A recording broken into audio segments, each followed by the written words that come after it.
that serves this agenda, which is not right. If you look at the bigger picture of what they are talking about, it's going to say something completely different. I'm just talking general right now. I need to get to the presentation. Hopefully, inshallah, we get to it very quickly. What are the other questions that you guys face? What is it that the people are saying or sharing with you as far as Islam? The other day, one person talked to one of the sister in one of the I think in Publix or something. He said, "Oh, you belong to Daesh or something, to the ISIS guys. Why you belong to ISIS? Something to this extent, right?" So she said, "Well, you belong to KKK. I like this." So the thing is, in the back of mind of many people, this image would equal such and such.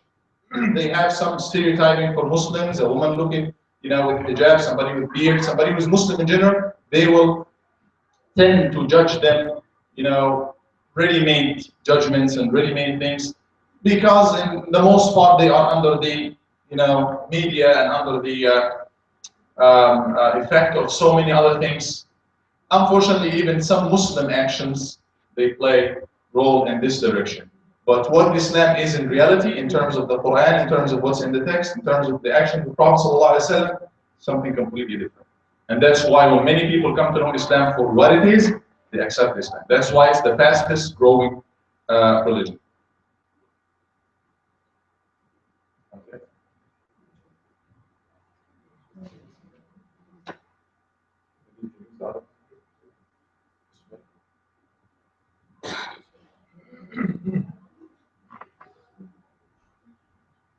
One other comment. Most people may blame the good Muslims. Why can't they come up with a scholar and explain this to the people who are doing the wrong thing? Why can't they come up and do things? Don't stop them. And I don't understand how they don't go far into the literature and the Islamic explanation that there are scholars all over the world that come up and they talk about these problems that are against the terrorists. But unfortunately, looks like that. That's partially correct. That's partially correct. But in my opinion, in the most part, it's not correct. Why? Because majority of Muslims all over the world, whenever they see something crazy, they condemn it.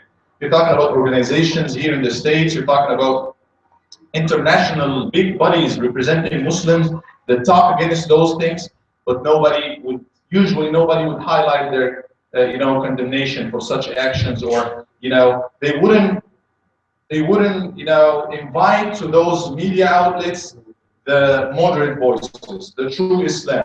Or at least as you invite such and such guy, you invite some other people as well to speak for Islam. They don't do that for the most part. We don't want to think of the conspiracy thing, but that's what's going on. If you watch Fox News, just for any given day, you are Muslim and you know what Islam is like, but you imagine that somebody is watching this for hours and hours without having what you have as far as the basic information about Islam.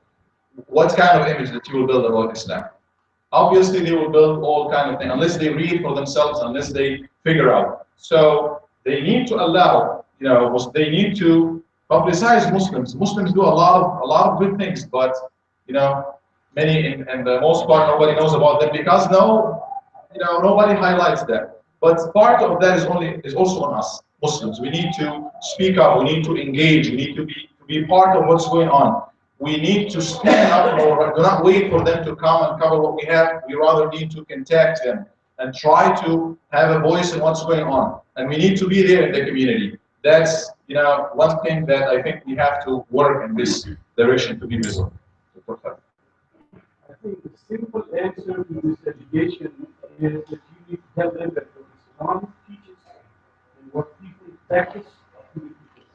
That's true of any religion. What the religion teaches and what certain people practice are not the same thing. They are two different things. So you need to look at what the religion teaches But that's correct. That's definitely correct. But amazingly enough, inshallah, we get this thing to work. Even the practices of Muslims, we will prove by statistics that Muslims are not terrorists. If you talk about, numbers will never lie.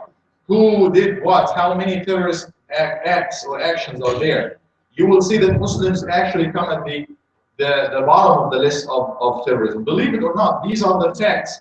But nobody wants to, look at that. People just want to highlight. If you want to highlight something, keep saying it day and night.